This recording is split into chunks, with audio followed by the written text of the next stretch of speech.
Dowel tippers. So popular these days. From tight little, very, very tight bound ones to the very broad and open.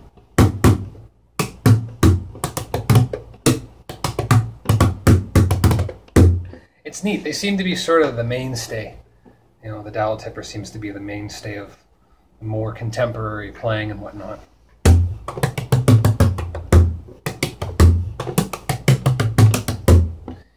Let me tune it down a bit. I know people like them a lot because they have a nice fat sound to them. And if you play a small drum like this one, you can still get a very big sound out of it. Yeah. This is a 14-inch. And I can still get a good, pretty good deep sound. And not just from the detuning of it, but just from the fact that you're hitting it so much. Wonderful thing about dowel tippers is that you can control, this is just a homemade one, by putting an elastic, or some of them have that sort of grommet ring on it that you can slide back and forth, give it different sort of sounds to it. You know.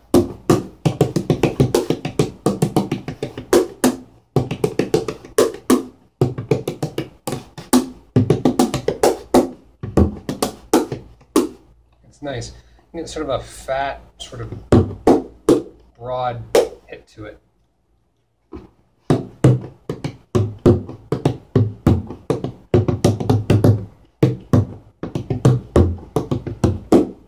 You get a nice nice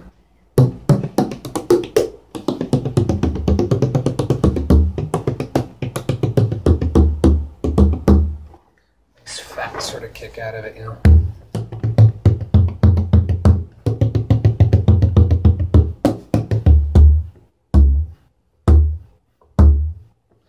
Get a really nice sort of sound out of it. And I like using this sort of setup where it's very tight. Sometimes if I want to get a broad sound but I still want a bit of a clap to it, you can't get that with a solid tipper. Change it up. There we go. Makes a great pitter-patter noise too. Get a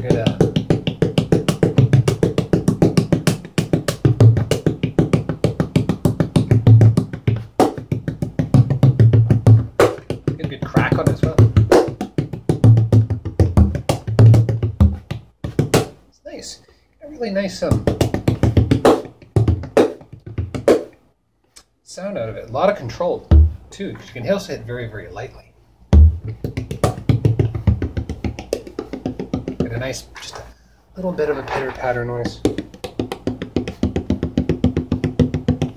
Also, apologies for having to film in vertical mode.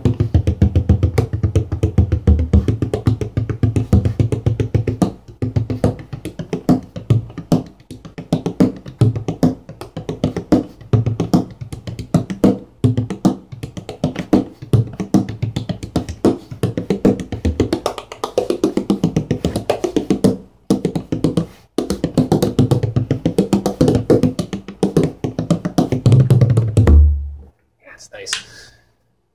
Something more in the middle.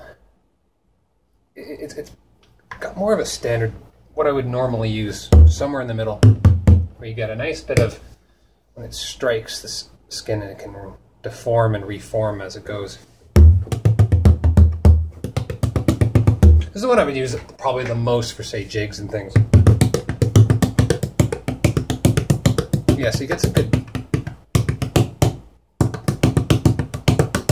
somewhere between like open bottoms.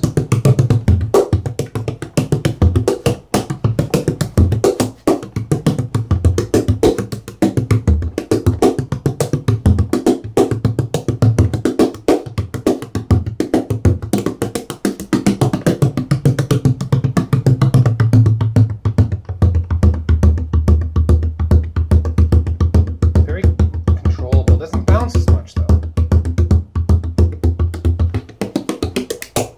It's nice because you get sort of the in-between sort of stuff for your top-end player. You can bottom, you can get a nice Actually, I really do like this for bottom end playing too, because you can get a nice roundness to it. I like the whole thing when you're playing and you can get both the right in there. Can't really, you can get that up here, but it's cleaner. I'm looking for something a little sloppier. Where you can hit the rim and the taped part. You really want to hit the taped part. It's nice.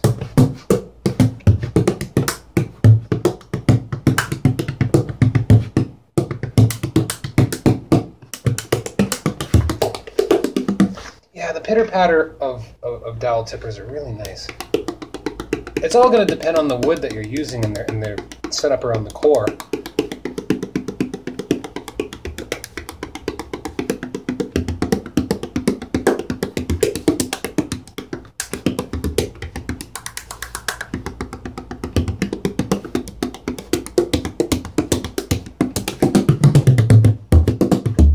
I love how you can control that. You don't get as much of a volume out of it when you the more splayed allowance at the end there, but you do get a really nice swishiness, and really far down at the bottom you get sort of the maximum amount, very clacky sort of sound.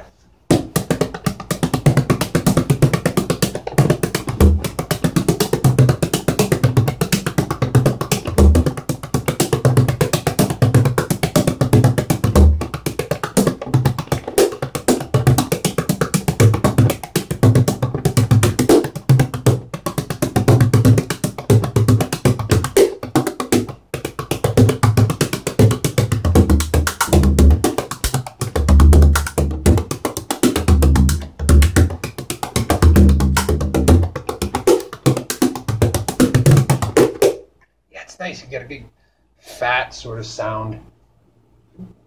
Hello, person at the window.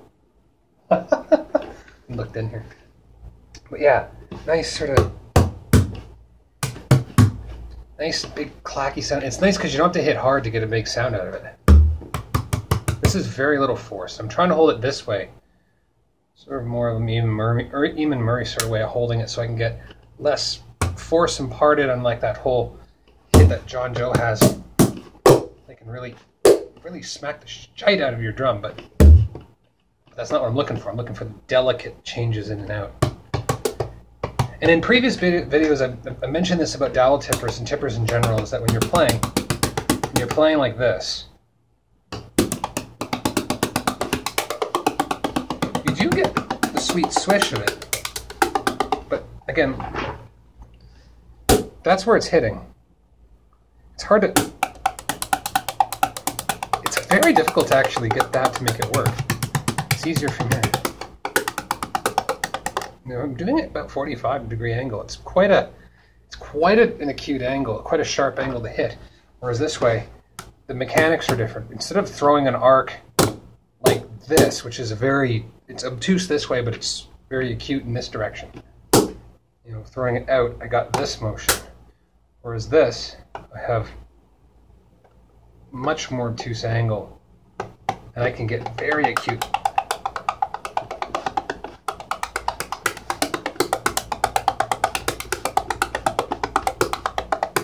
I like these sometimes.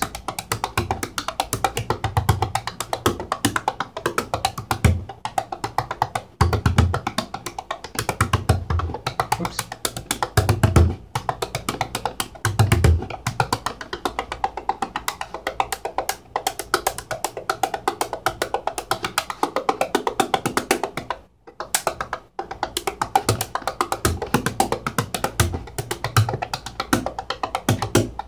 One thing I like to do practicing with this, specifically with dowel tippers, is open them right up and just try to play very quietly, sweetly, softly, but try to get different sounds out of it to develop a very, very light touch.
it's a lot of fun to try to just to do that. And it's fun to do that as you're going back and forth to get those different sounds.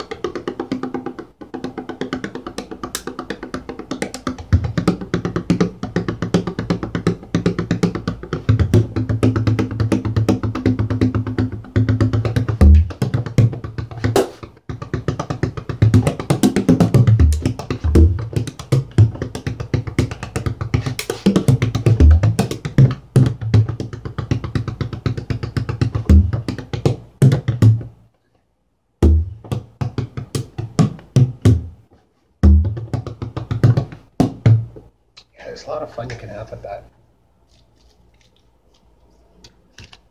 And then the whole bundle dowel tippers, I really should have said. Not dowel tipper, not this thing. That whole, again, same sort of idea, playing this way. You got a weird angle of hitting it at. The angle is so important. The angle is the difference between this sound this sound. Same amount of energy imparted into the drum.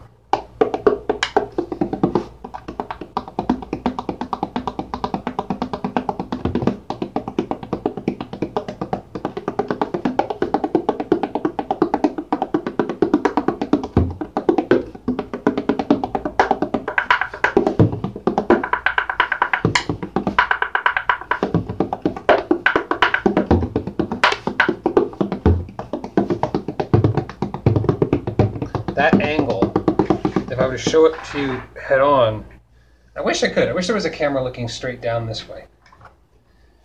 It's the thing doing this, basically. This motion back and forth. For those of you who've tried this, your motion does this. It's very wide by comparison.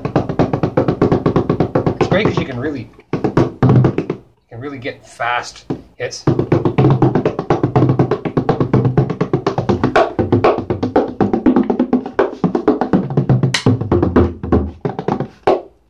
Really nice to play for soloing, but it loses some of its delicateness because you have all this flap. Look at that flap, versus this, which has flap, but you can control it differently. It's nice to have that ability to control those hits.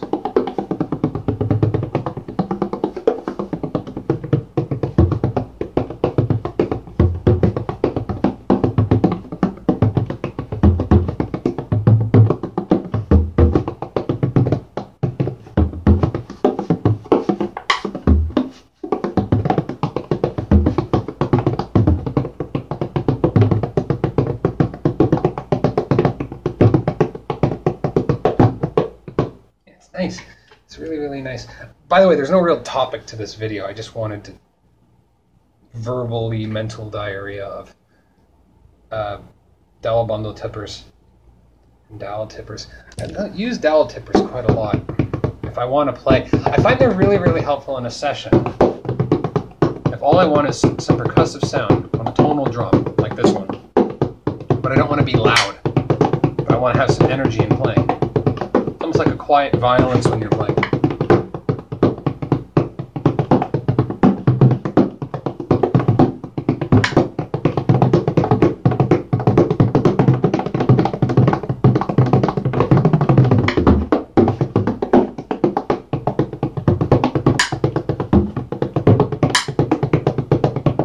Yeah, I like it because you don't want to be loud. It's easier to not be loud.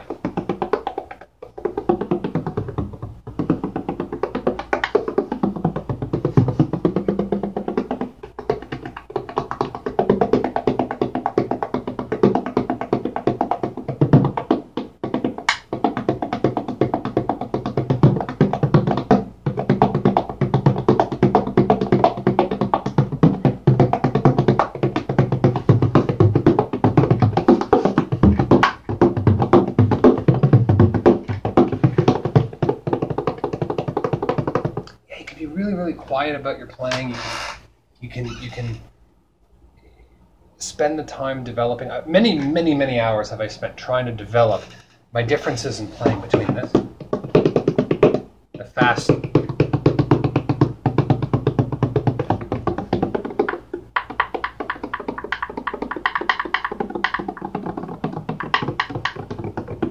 That's fun. I like doing that. Between fast playing and useful dowel tippers, dowel tipping and playing. And the problem I have with dowel tippers is that they're really, for the most part, good for soloing. Sound great, but that's generally not how you're going to be playing mostly, so.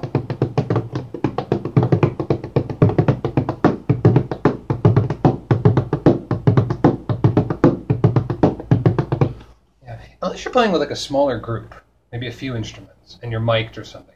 Then you can go like, you can play.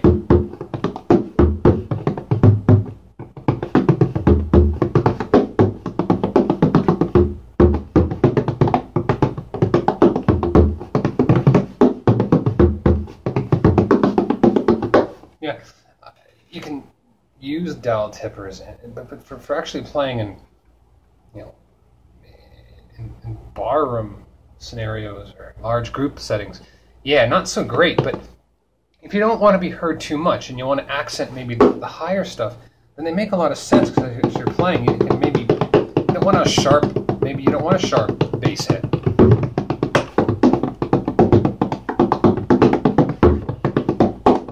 Maybe you want the pop out more, so you can have more of a.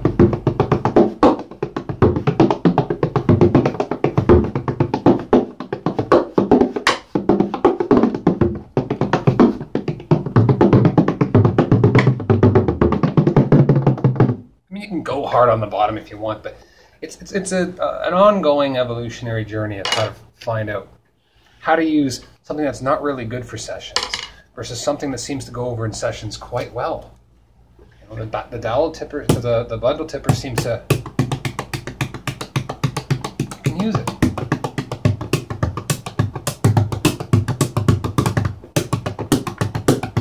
It seems to do more. It's your kick if you need it. Nice fat sound, so you don't really overpower anyone.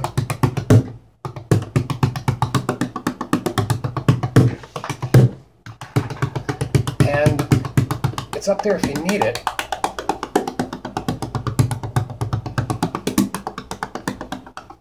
Delicate when you need it to be, and when you not want to be.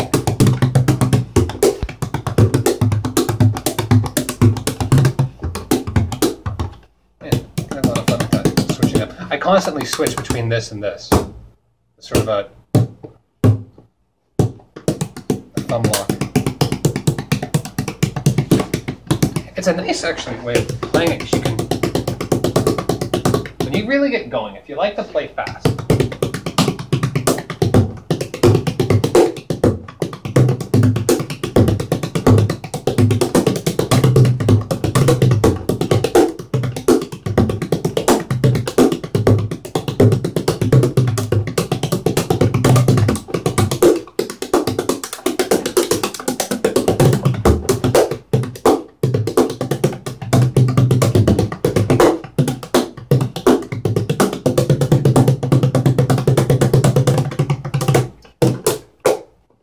fun. I like it because you can really get a move with it. There's a lot of arc play straight up between 12 o'clock and 5 o'clock. The dowel tippers do the same things.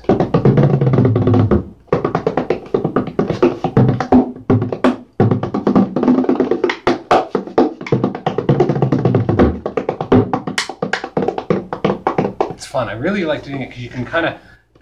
I've used these. I'm not being very clear, but I don't really care.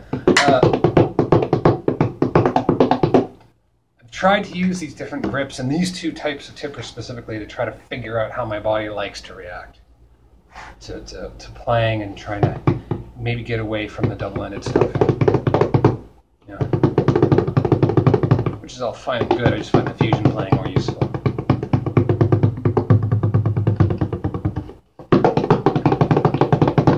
And every once in a while, when you feel like you want to hot dog yourself playing,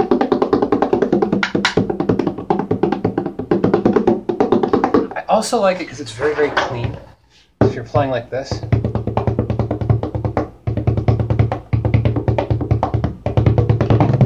it's easy to just kind of switch back and forth. This one's a little harder. Not impossible, but it's relatively harder. What I like about it is that you have, in this grip, using these types of tippers, you got all this. I have one control here at the fingers, and then I have down here the second control.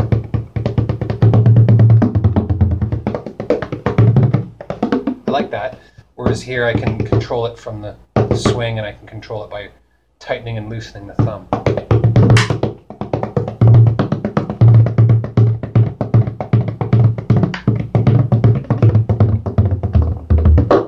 Very, very fun. I know I'm pulling stuff out from the old John Joe Kelly stuff.